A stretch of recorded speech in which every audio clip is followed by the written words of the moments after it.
Hello, it's Dr. Rhonda Johnson, and today is Friday, February 17th, 2023. Today, I'm talking about physical inactivity and cancer risk.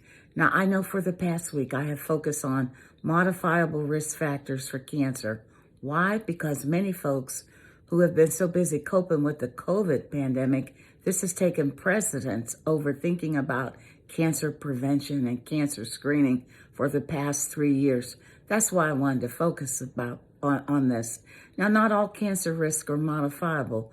Over this course of this week, I've discussed alcohol use and smoking because these are two huge risk factors that, if addressed, could lower the risk of many cancers. So today I'm talking about how being active may lower the risk of certain cancers.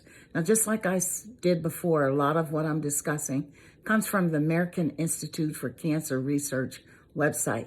Now, on their website, they cite a recent study published in the Journal of National Cancer Institute that talks about being sedentary, whether at work or at home, can increase your risk of 3 cancers: colon, lung, and endometrial. And I'll just keep calling that endometrial cancer, cancer of the uterus. Now, the researchers found that eating each 2-hour per day increase in sitting time linked to a modest but increased risk of cancer of the colon and the endometrium, which is the uterus. So the study methodology I won't go into, but I will say that they looked at 43 studies with over 4 million people. Now, there's some flaws with this paper because the authors didn't adjust for obesity, which is a risk factor for many cancers, including colon and endometrial cancer. So I admit that the study that I'm talking about is probably not the best of scientific research, but it's good enough for my purposes. My purpose in sharing this information is because current research does say that being moderately active, at least 30 minutes a day, reduces the risk of colorectal cancer, endometrial cancer, that's the uterus, and postmenopausal breast cancer.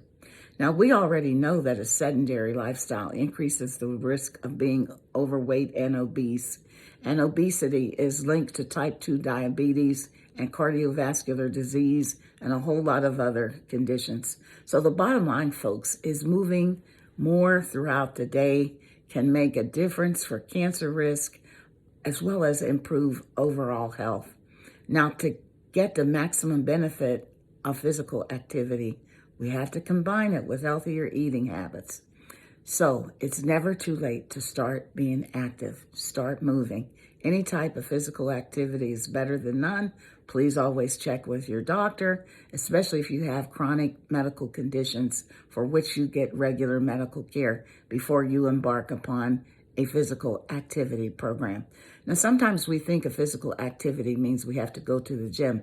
It can be just as simple as starting where you are, walking in place or walking around your house or walking on your floor or get up and go to the bathroom.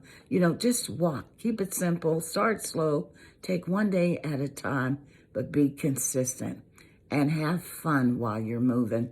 And you just might improve your overall health and lower your risk of certain cancers. That's my message today. I hope it's been helpful. Please feel free to comment, like, share, and just pass along this message. All right, folks, take care and have a great day.